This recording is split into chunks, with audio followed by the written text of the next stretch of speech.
So ayan guys, na-prepare ko na ang iluluto kong kanton gisado. So ayan, syempre ang sahog at ang gulay at ang kanton. So ayan guys, simulan na natin ang pagluluto ng kanton gisado. So ayan guys, ilagay na natin ang cooking oil.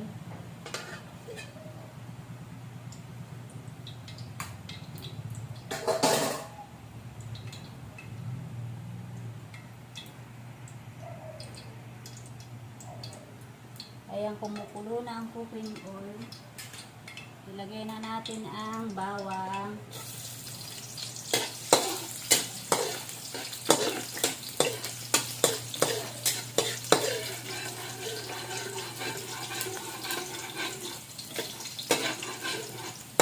So, ayan, ilagay na natin ang sibuyas.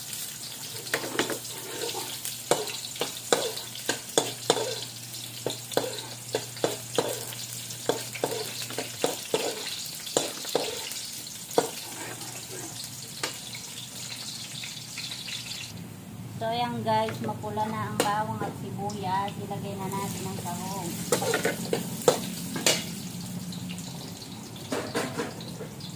Ayan, dito natin ang sahog.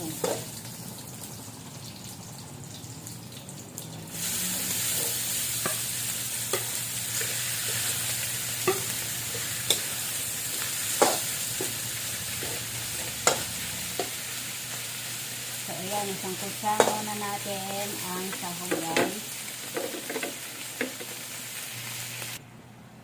So ayan guys, at ilagay naman natin ang patis. Isang kutsara natin sa patis.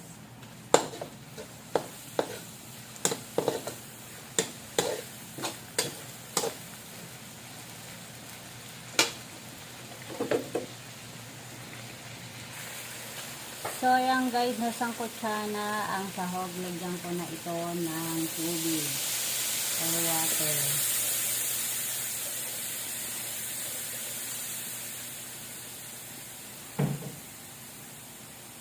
At lagyan ko na rin ito ng pangkalasa. So ayan, lagyan na rin natin ito ng pepper or paminta.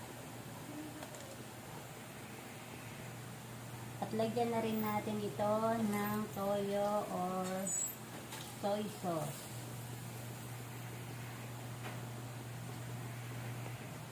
So ayan, habang pinakukuluan, itakpan ko muna ito. So ayan guys, buksan ko na ito.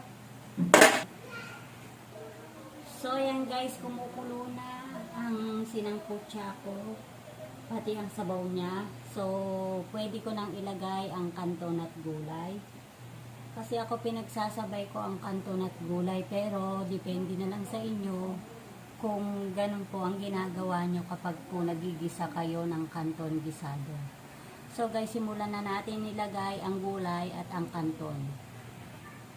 So ayan guys, ilagay ko na ang kanton at ang gulay guys, para pagkaluto ko ng kanton, luto na rin po ang gulay. Pero ayan, uumpisahan ko muna ang gulay.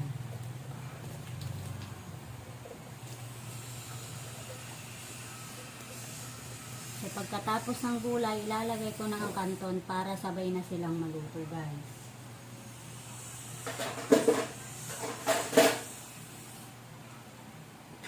So ayan, halo-haloin ko muna ng kaunti.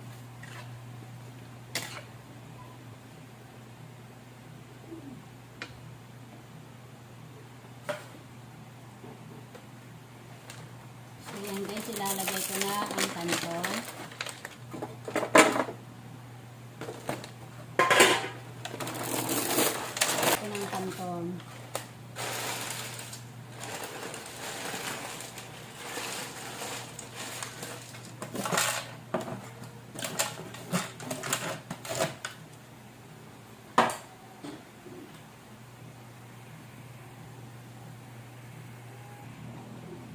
So ayan guys, halu-haluin muna natin ng konti.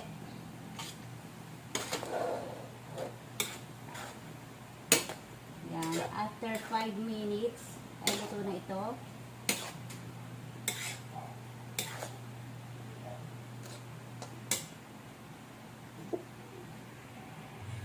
So, ayan guys, naluto na ang canton gisado. Bale, after 15 minutes, naluto na ito. So, guys, ilagay na natin sa isang lalagyan. Ayan guys, naluto na ang canton gisado, guys. After 15 minutes, naluto na po ito, guys. So, guys, huwag natin kakalimutang mag-subscribe sa aking channel para lagi tayong updated sa mga video ni Mima Cusinera, guys. So guys, thank you for watching.